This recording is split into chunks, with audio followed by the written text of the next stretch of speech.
नमस्कार दोस्तों। इंडिया में लगभग हर मिडिल क्लास लड़के की लव स्टोरी में एक चीज जरूर कॉमन पाई जाती है और वो है लव ट्रायंगल। अक्सर वो लड़का जिस लड़की से प्यार करता होता है वो लड़की किसी दूसरे लड़के को पसंद कर रही होती है, और जिस लड़के को वो लड़की पसंद कर रही होती है वो किसी दूसरी लड़की के चक्कर में होता है। उसे उस पहले वाली की कदर ही नहीं होती। इस लव ट्रायंगल के टॉपिक पर बॉलीवुड ने भी बहुत सी फिल्में बनाई है, जैसे कि धड़कन, ताल, मुझसे शादी करोगी, दोस्ताना, रंगीला, रहना है तेरे दिल में, student of the year, Tanu weds Manu, Yeh Jawaani है दीवानी, ऐसी बहुत सारी। हालांकि इन सभी फिल्मों की स्टोरीज एक दूसरे से अलग होती हैं, लेकिन एक चीज है जो इन सभी फिल्मों में कॉमन पाई जाती है, और वो ये है कि फिल्म की नायिका किसी एक नायक का दिल तोड़कर किसी दूसरे नायक के साथ रहती है। ये एक ऐसी फीलिंग है जिसे कभी ना कभी लगभग हर मिडिल क्लास लड़के ने फील किया होगा। अगर पर्सनल फीलिंग बताऊं तो बड़ी ईगो हर्ट होती है भाई जब कोई अपनी क्रश को लेकर के जाता है, लेकिन हाँ, एक प्राउड फीलिंग भी होती है जब हम किसी और की क्रश को अपनी बाइक पर बिठा कर घुमाते हैं। लेकिन प्यार में ना मिडिल क्लास लड़कों की सोच भी थोड़ी अलग होती है। लड़कियों के मामले में क्या है कि जो लड़की हमें चाहिए उसे हम नहीं चाहिए, और जिसे हम चाहिए वो किसको चाहिए। दोस्तों, हमारा आज का ये किस्सा भी एक ऐसे ही दिलजले का है जिसने अपने प्यार को हासिल करने के लिए न जाने कितने ही स्ट्रगल्स किए। तो आइए जानते हैं इस दिलजले की कहानी के कुछ किस्से।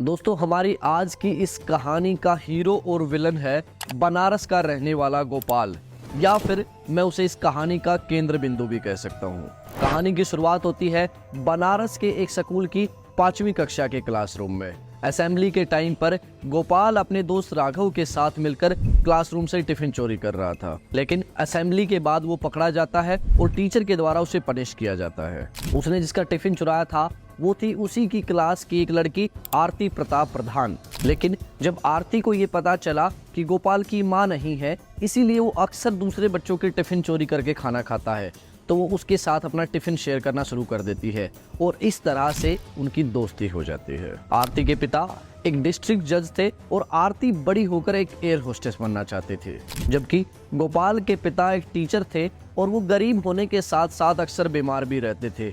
ऊपर से उनकी खानदानी जमीन पर भी सालों से एक मुकदमा चल रहा था, और इन्हीं सभी बातों की वजह से गोपाल बड़े होकर बस अमीर बनना चाहता था।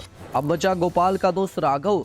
राघव एक समृद्ध परिवार से था और वो पढ़ने में भी काफी इंटेलिजेंट था। 12वीं के बाद उसने अपना AIEEE का एग्जाम आसानी से क्रैक कर लिया, लेकिन उसने अपने पैशन को फॉलो करते हुए इंजीनियरिंग को छोड़कर जर्नलिज्म करने का फैसला किया। वो बहुत ही सिद्धांतवादी था और देश में फैले हुए भ्रष्टाचार के खिलाफ एक क्रांति शुरू करने का सपना देखता था। जबकि गोपाल पढ़ाई में एक एवरेज स्टूडेंट था, लेकिन उसके पिता उसे एक बड़ा इंजीनियर बनते हुए देखना चाहते थे। लेकिन जब गोपाल का AIEEE का रिजल्ट आया तो उसकी रैंक बिल्कुल भी अच्छी नहीं थी, तो उसके बाद उसके पिता ने उसे दूसरे अटेम्प्ट की तैयारी के लिए कोटा भेजने का फैसला किया। लेकिन गोपाल कोटा नहीं जाना चाहता था। वो आरती को छोड़कर कहीं नहीं जाना चाहता था, क्योंकि अब वो आरती से प्यार करने लगा था। लेकिन आखिरकार उसे अपने पिता की बात मानकर कोटा जाना पड़ा, और इसी बीच आरती की मुलाकात उसके दोस्त राघव के साथ बढ़ जाती है और उन दोनों में प्यार हो जाता है।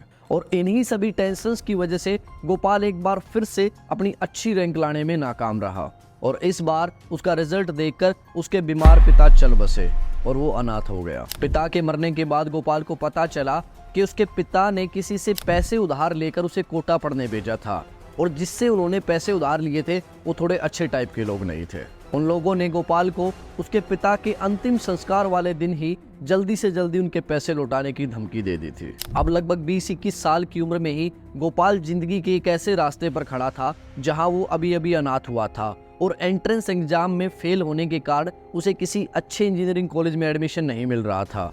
उसके पास कोई जॉब नहीं थी। उसकी खानदानी जमीन पर उसके अपने ताऊ कब्जा करके बैठे थे। कर्जदार उससे पैसा वसूलने के लिए उसे जान से मारने की धमकी दे चुके थे, और इन सब के बीच उसके लिए जो सबसे बड़ी बात थी वो ये थी कि उसका बचपन का प्यार आरती उसी के बेस्ट फ्रेंड राघव को डेट कर रही थी। कुल मिलाकर राघव खुद को एक लूजर मान चुका था। उसके पास कोई उम्मीद नहीं थी। लेकिन अचानक से एक दिन उसकी जिंदगी में एक ऐसी घटना होती है जिसके बाद सब कुछ बदल जाता है। वो लूजर गोपाल वाराणसी का सबसे यंग एंटरप्रेन्योर बन जाता है, जिसका सालाना टर्नओवर करोड़ों में होता है। समाज के चुनिंदा पावरफुल लोगों के साथ उसका उठना बैठना हो जाता है, लेकिन उसे ये सब करने के लिए क्राइम और करप्शन के रास्ते पर चलना पड़ता है।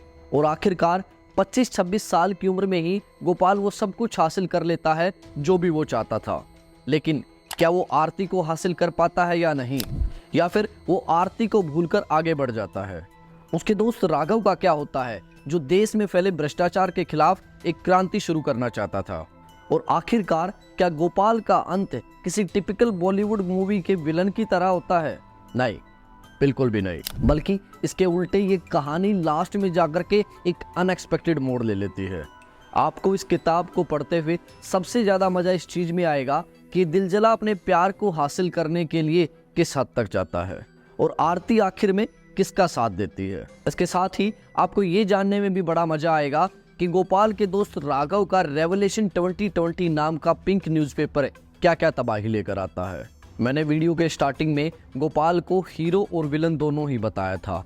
उसका कारण ये था कि किताब में उसके कैरेक्टर को ना तो एक हीरो की तरह बहुत ही अच्छा दिखाया गया है और ना ही एक विलन की तरह बहुत बुरा दिखाया गया है, बल्कि उसे ठीक वैसा दिखाया गया है जैसे कि ज़्यादातर लोग रियल लाइफ में होते हैं। अपने अंदर कुछ अच्छाइयों और कुछ बुराइयों को साथ में लेकर एक बैलेंस लाइफ जीने वाले लोग। तो इस पूरी कहानी को जानने के लिए आपको इस किताब को पढ़ना होगा। इसे आप अपने किसी भी नज़दीकी बुक स्टोर से खरीद सकते हैं या फिर आप इसे ऑनलाइन भी ऑर्डर कर सकते हैं।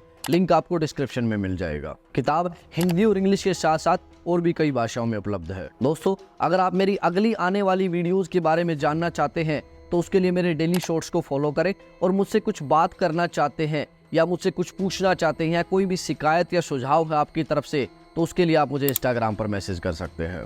अगर आप बुक्स पढ़ने के शौकीन हैं और इस तरह की और बुक्स के बारे में जानना चाहते हैं तो जुड़े रहिए मुझसे और किताब पढ़ना शुरू कीजिए।